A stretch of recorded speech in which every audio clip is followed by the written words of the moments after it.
Hi everyone, my name is Abhiraj Garikapati. Welcome to my YouTube channel Amazing Abhi.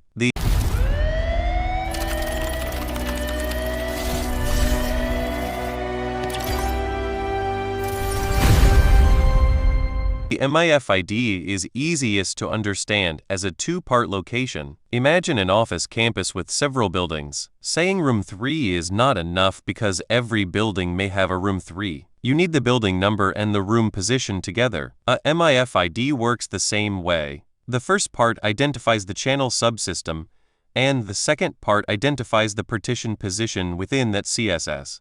Together they create a precise address for an LPAR. Read an MIF ID from left to right. The first value is the CSS number. The value after the dot is the partition position within that CSS. In the examples by point 3, the partition belongs to CSS and has position 3. The important detail is that the position is a machine position, not a friendly name. Think again about a campus. Building 0, room 3 is different from building 1, room 3. The two pieces together remove ambiguity. Before we move ahead, please take a second to like on this video. A like tells me that you enjoyed this topic. Your support helps Amazing Abhi grow naturally. Two details can confuse beginners. First, counting starts at 0. Position 0 is the first partition position, position 1 is the second, and position 3 is the fourth. Second, the position is expressed in hexadecimal. After 9, hexadecimal uses letters such as A, so a value like 1.A is still a normal numeric address.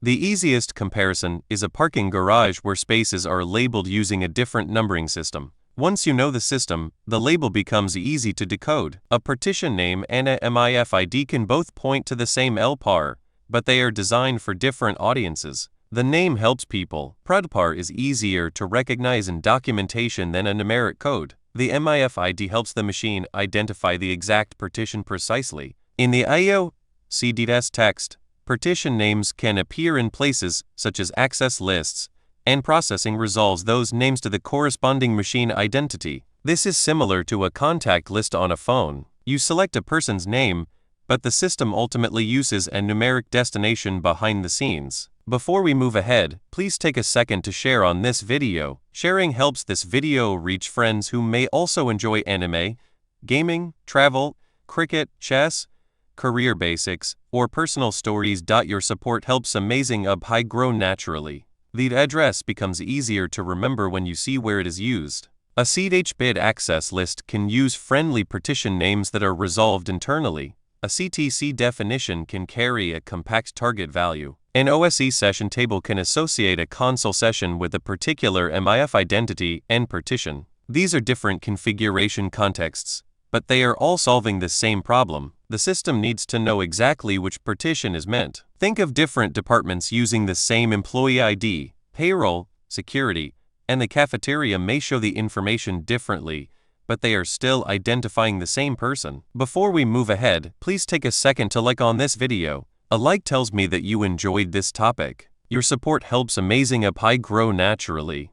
This slide protects you from one of the easiest mistakes to make. Position 3 can exist in more than one CSS. That does not create a conflict because the CSS number is part of the full identity. 0.3 and 1.3 are different addresses. Think of apartment 305 in two different buildings. The room number is the same, but the full address is different. Within one CSS, the partition positions must be unique. When a path spans multiple channel subsystems, the full identity matters even more because the configuration is referring across those boundaries.